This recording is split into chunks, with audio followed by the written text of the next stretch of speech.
नमस्कार साथियों, स्वागत है आप सभी का अपनी पाठशाला पर। मैं हूं अंकित अवस्थी। आप हैं मेरे साथ में एक ऐसी खबर पर चर्चा करने के लिए जिसे जानने के बाद एक पल के लिए ऐसा लगता है कि चीन भी भारत विरोधी कुछ ना कुछ रणनीति नहीं बल्कि भारत के विरोधियों को साथ में लेकर भारत और अमेरिका को एक साथ लपेटने की तैयारी करता रहता है। आपने बहुत बार बहुत तरह के गठबंधनों की जिक्र सुनी है। नाटो आपको अच्छे से मालूम ही है कि अमेरिका के नेतृत्व में नॉर्थ अटलांटिक ट्रीटी ऑर्गेनाइजेशन अपने आप में जिस प्रकार से इनिशियली रूस को काउंटर करने के लिए बना था, जब रूस काउंटर करने लायक नहीं बचा तो उसका उपयोग चीन के लिए करना शुरू हो गया। रूस निकला, चीन निकला। रूस के बाद चीन की जानकारी जैसे जैसे मार्केट को आई तो अब चीन भी कहां पीछे रहने वाला था। अरे भाई, दुनिया का दूसरा जो सबसे ज्यादा सिक्योर्ड देश है, इकोनॉमी के हिसाब से दुनिया की जो दूसरी सबसे पावरफुल इकोनॉमी है, वो भी इस गठबंधन से क्यों पीछे हटेगा। विशेष रूप से यह जानते हुए कि इंडिया वाले अमेरिका के साथ मिलकर चीन को घेरने के लिए क्वाड बनाए हैं। अमेरिका वाले दुनिया में चीन को घेरने के लिए नाटो की तरह नाटो प्लस बनाए हैं। इतना ही नहीं, चीन को घेरने के लिए क्वाड जैसा ही एक और क्वाड बनाया गया है जिसमें इंडिया के स्थान पर फिलीपींस को लिया गया है। यानी इंडिया वाला क्वाड अलग, फिलीपींस के साथ अमेरिका का क्वाड अलग। जब इतनी सारी चीजें बन रही हैं तो एक बड़ा सवाल तो यह बनता है कि चीन की आफ्टर ऑल इससे निपटने की रणनीति क्या है। वो रणनीति हाल ही में मार्केट के अंदर आ गई है। क्या है रणनीति?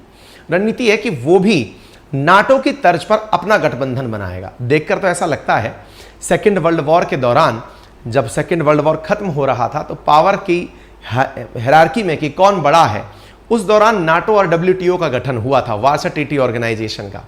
अब वर्ल्ड वॉर तृतीय की तैयारी से पहले गठबंधन का जमाना चल रहा है और चीन उसी क्रम में जीएसआई, जीसीआई, जीडीआई जैसे गठबंधन बना रहा है। और तो और ये चर्चा इसलिए हाईलाइट हो जाती है क्योंकि नेपाल को साथ में लेने की तैयारी चल रही है।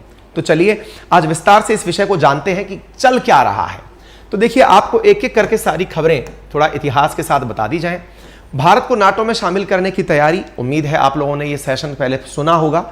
हमने आपको बताया था और उसके बाद में ये भी बताया था कि भारत ने इससे इनकार कर दिया था। इनकार क्यों किया था ये भी आपको कारण समेत बताया था, क्योंकि भारत ने कहा था कि नाटो जैसा गठबंधन हमारे लिए सूट नहीं बैठता और हमने इसके पीछे का स्पष्टीकरण भी दिया था। जयशंकर साहब का बयान था। और क्योंकि हम अपनी इंडिविजुअल आइडेंटिटी चाहते हैं, भारत तो किसी गठबंधन में शामिल नहीं हुआ, लेकिन भारत एक ऐसे गठबंधन में जरूर शामिल हुआ जिसका अमेरिका खुले तौर पर उपयोग चीन को काउंटर करने के लिए करता है, जिसका नाम क्वाड है, जिसमें अमेरिका है, जापान है, ऑस्ट्रेलिया है और इंडिया है। ये चारों को एक साथ मिलकर के चीन को काउंटर करने की जिम्मेदारी दी गई थी। हालांकि भारत ने जब अमेरिका के सैन्य जो उद्देश्य हैं उनकी पूर्ति ना करने का तरीका सोचा तो उन्होंने इसमें एक और देश को एंट्री फिलहाल के लिए दी है जिसका नाम फिलीपींस है, कि भाई क्वाड तो बनाएंगे, इंडिया के बिना बना लेंगे। इस प्रकार से भी एक क्वाड की बात आ गई। अल्टीमेटली चीन को काउंटर करने के लिए अमेरिका के प्रयास जग जाहिर हैं, चाहे फिर वो क्वाड हो, नाटो प्लस हो, तमाम प्रकार की तैयारियां हो, चाहे फिर इंक्लूडिंग ऑकुस हो। ये सारी की सारी तैयारियां अमेरिका के द्वारा चीन को काउंटर करने के लिए कि तुम मेरे बराबर आके खड़े मत हो जाना। भारत का वो नेचर है कि इसको दोनों ही लोग अपने अपनी तरफ करने की कोशिश करते हैं। लेकिन बहुत हुआ सम्मान। ऐसी स्थिति में शी जिनपिंग की बारी आनी थी। अब जब शी जिनपिंग की बारी आनी थी तो उन्होंने अपने द्वारा एक ट्रंप कार्ड खेल लिया है जिसका नाम है ग्लोबल सिक्योरिटी इनिशिएटिव। क्या है ये? ट्रंप के स्थान शी जिनपिंग ने नाटो की तर्ज पर 80 देशों को एक साथ लेकर, अभी तक अमेरिका वाले 31 देश हैं एक साथ, कि हाँ भाई फिनलैंड साथ में आ गया है, 31 देशों का संगठन है। यहां पर ये भाई साहब 80 देशों को एक साथ लेकर के कि भाई चलो ग्लोबल सिक्योरिटी इनिशिएटिव लेंगे, लेकिन मानवता की रक्षा के लिए। अच्छा, बाय द वे आपको मालूम है 2013 में चीन ने ऐसे ही बेल्ट एंड रोड इनिशिएटिव शुरू किया था, जिसके अंदर इतने सारे देशों के अंदर, जैसे चाइना ने पाकिस्तान के अंदर चाइना पाकिस्तान इकोनॉमिक कॉरिडोर बनाया, म्यांमार के अंदर चाइना म्यांमार बनाया, ओल्ड सिल्क रूट जो पहले हुआ करता था उसको रिवाइव करने की बात की, दुनिया भर में बहुत सारी जगह पोर्ट्स का निर्माण किया, अफ्रीका तो लगभग खरीद सा ही लिया। ऐसी स्थिति में अब जब ये ग्लोबल सिक्योरिटी इनिशिएटिव की चर्चाएं दोबारा आने लगती हैं तो ऐसा लगने लगता है कि क्या कहीं अमेरिका के खिलाफ चीन अपने साथ में कुछ देशों को एक कर रहा है। ये बात इसलिए मायने रखती है क्योंकि वर्ष 2022 में शी जिनपिंग ने अपने भाषण में ग्लोबल सिक्योरिटी इनिशिएटिव का जिक्र किया था। वो जिक्र उस समय ठंडा पड़ गया था कि हाँ ठीक है, कुछ कुछ चल रहा होगा। लेकिन अभी हाल ही में काठमांडू पोस्ट के अंदर इस छपी हुई खबर ने इस मामले को दोबारा से तूल पकड़ा दिया है। क्या? नेपाल की राजधानी है काठमांडू और उसी के नाम पर लिखा है काठमांडू पोस्ट अखबार। उसमें आया कि चाइना नेपाल का सपोर्ट चाहता है।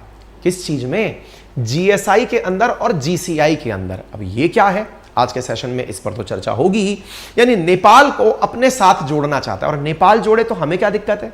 अरे भाई, हमारा पड़ोसी है, अब तक बफर स्टेट की तरह जिसने काम किया है चीन और भारत के बीच में। अगर वो किसी इनिशिएटिव के साथ नेपाल चीन के साथ जुड़ जाता है तो बड़ा चैलेंज होगा।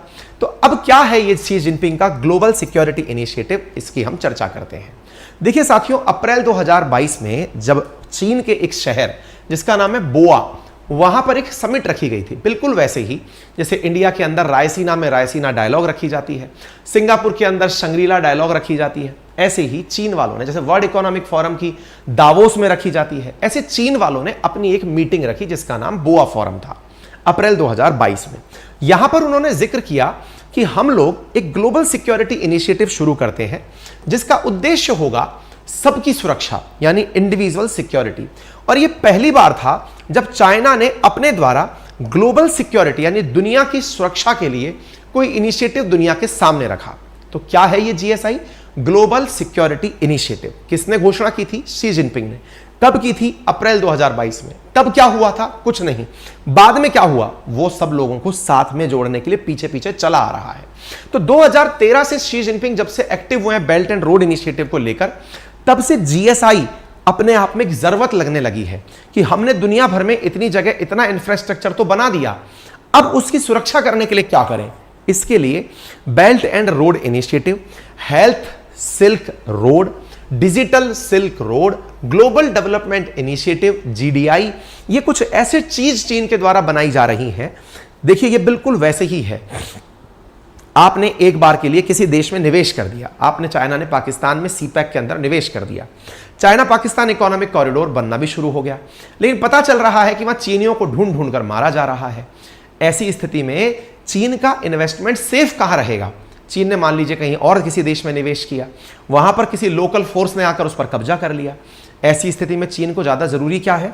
जहां उसका इन्वेस्टमेंट है वहां उसकी सिक्योरिटी करने के लिए भी वो तैयार रहे। और इसी तैयारी के साथ चीन ने प्रयास शुरू किए। 2017 में स्टेट परिषद सूचना के कार्यालय के द्वारा जारी की गई सूचना में यह बताया गया कि दक्षिण प्रशांत महासागर के अंदर स्थिरता के लिए सुरक्षा ढांचा बनना जरूरी है, जिसके माध्यम से विभिन्न देशों की संप्रभुता और क्षेत्रीय अखंडता का सम्मान किया जा सके। और इंटरेस्टिंगली संयुक्त राष्ट्र के चार्टर का भी उद्देश्यों का और सिद्धांतों की प्राप्ति की जा सके। वैसे चीन के मुंह से यह बात सुहावनी नहीं लगती, क्योंकि यह मुंह और मसूर की दाल, कुछ इस प्रकार से हंसी आती है कि चीन के द्वारा जब यह कहा जाता है कि मैं दुनिया में शांति और यूएन का चार्टर मानने के लिए तैयार हूं, तो वो ऐसा लगता है कि यह बचकाना बयान है। क्यों? वो चीन जो कि दुनिया के पानी पर कब्जा करके बैठने की अपेक्षा रखता है, साउथ चाइना सी को जो अपनी बपौती समझता है, 9 डैश लाइन, 11 डैश लाइन, इन सब के माध्यम से सोचता है कि ये सब क्षेत्र मेरा है। और जब वो ये बोलता है कि मैं सबको साथ लेकर चलने के लिए, यूएन को साथ लेकर चलने की बात करता हूं, तो वो यूएन क्लॉज को ना मानने वाला देश अगर ये बात बोलता है तो ये थोड़ा जचता नहीं है। और शायद यही कारण है कि नेपाल इस मामले में इतना खुलकर सामने नहीं आया है। तो चाहे ग्लोबल कितना भी बढ़िया सिविलाइजेशन इनिशिएटिव हो, या ग्लोबल सिक्योरिटी इनिशिएटिव हो, चाहे सिविलाइजेशन इनिशिएटिव हो, चाहे डेवलपमेंट इनिशिएटिव हो, चीन का भले ही इसके प्रति बहुत सख्त और बहुत अच्छा रवैया हो, लेकिन दुनिया इस प्रकार के कार्य से चीन के साथ आने से डरती है। बात नेपाल की ही कर लेते हैं। जब नेपाल समेत 80 देशों को इच्छा जाहिर करते हुए देखा गया कि हाँ सर अच्छा कर रहे हो ग्लोबल सिक्योरिटी इनिशिएटिव ला करके, और नेपाल से कहा गया कि सुनो तुम हमारे ग्लोबल सिक्योरिटी इनिशिएटिव में भी आओ और हमारे ग्लोबल सिविलाइज्ड इनिशिएटिव में भी आओ, तो नेपाल डर गया। क्यों डर गया? नेपाल इसलिए डर गया क्योंकि उसे पता है कि अगर चीन के साथ हम ग्लोबल सिक्योरिटी इनिशिएटिव और ग्लोबल सिविलाइज इनिशिएटिव पर चले गए तो उसके देश में संभवतया इस बात का विरोध होना शुरू हो। और यह विरोध तब भी लाजमी होता है जब नेपाल ने एक बार अमेरिका से असिस्टेंस ली थी, तब भी नेपाल के अंदर लोगों के द्वारा विरोध किया गया था और कहा गया था कि नेपाल की डिप्लोमेसी इंडिपेंडेंट होनी चाहिए। अर्थात नेपाल का यह कहना कि उनकी अपनी जो नीति है, नीति कौन सी? कि किसी भी देश के साथ किसी भी गुट में शामिल नहीं होना है, वो उन्हें चीन के साथ साझा होने से रोकती है। अच्छा, यह बात तब भी निकल कर आई थी जब अमेरिका के द्वारा स्टेट पार्टनरशिप प्रोग्राम के माध्यम से चीन को नेपाल को $500 मिलियन की मदद भेजी गई थी। तब भी नेपालियों के द्वारा विरोध किया गया था। कहने का कुल जमा अर्थ यह है कि नेपाल के द्वारा किया जा रहा सारा कार्य, चाहे वो चीन के साथ साझा हो या ना हो, उसके लिए उसे अपनी नीतिगत तैयारियां बदलनी तो पड़ेंगी। अगर उसे चीन के साथ जाना है तो अपनी पॉलिसी के अंदर परिवर्तन तो करना पड़ेगा। और दूसरी बात, नेपाल का अमेरिका के प्रति जो रवैया है, भारत के प्रति जो रवैया है, उसमें एकदम डिप्लोमेटिक शिफ्ट दिखा पाना शायद नेपाल के लिए इतना आसान ना हो। और बाकी बाद में तो अपन हैं ही इंडिया वाले, क्योंकि इंडिया के साथ भी हाल ही में यहाँ के प्रधानमंत्री ने बढ़िया से समझौतों पर साइन किया है और अपनी बातें भारत के साथ अच्छे संबंधों के लिए रखी हैं। खैर, चीन कहाँ शांत बैठने वाला है, ये मेरा प्रेडिक्शन है। बाकी आप क्या सोचते हैं वो जरूर बताएं, क्योंकि नेपाल हो या फिर कोई और देश, चीन अपने साथ में रखकर उनका अपने हितों के लिए उपयोग करने से हिचकेगा नहीं। बाकी आप अपने विचार रखने के लिए कमेंट बॉक्स में एकदम फ्री हैं। सेशन पसंद आया हो तो साथियों से जरूर साझा करें। चैनल पर नए हैं तो एक सब्सक्राइब का बटन दिया हुआ है, उसे क्लिक कर दें ताकि भविष्य में ऐसी जानकारियां आप लोगों को समय समय पर मिलती रहें। बाकी साथियों, आपसे जुड़ा हुआ एक इंपॉर्टेंट अनाउंसमेंट है। इंपॉर्टेंट अनाउंसमेंट ये है कि यदि आप में से कोई भी साथी हिस्ट्री, ज्योग्राफी, पॉलिटी, इकोनॉमी मेरे साथ जुड़कर पढ़ना चाहता है, अपनी मजबूती के साथ तैयारी करना चाहता है, तो अपनी पाठशाला एप्लीकेशन, जिसका लिंक कमेंट बॉक्स में है, जिसका लिंक डिस्क्रिप्शन में है, वहां जाकर आप हमारे भवानी नामक बैच में एंट्री ले सकते हैं। अभी 3 दिन शेष बचे हैं, आप वहां जाएं। भवानी बैच आप लोगों के लिए आया हुआ है, जिसमें history, geography, polity, economy detail में आप लोगों के साथ डिस्कस, एनसीईआरटी फाउंडेशन लेवल पर तैयारी कराई जा रही है। किस किस सब्जेक्ट की कराई जा रही है? 4 सब्जेक्ट की कराई जा रही है। कौन से एग्जाम में फायदा होगा, चाहे आप यूपीएससी का फाउंडेशन तैयार कर रहे हो या किसी स्टेट पीसीएस का फाउंडेशन या एसएससी या रेलवे का फाउंडेशन, उन सभी के लिए ये बड़ा यूजफुल रहेगा। कीमत क्या है? मात्र 1999। टेक्निकली 3000 है, लेकिन हम 1999 में ही बच्चों को ये बैच उपलब्ध कराते हैं। कैसे होती हैं क्लासेस? लाइव, बिल्कुल जैसे बोर्ड से हो रही हैं वैसे होती हैं।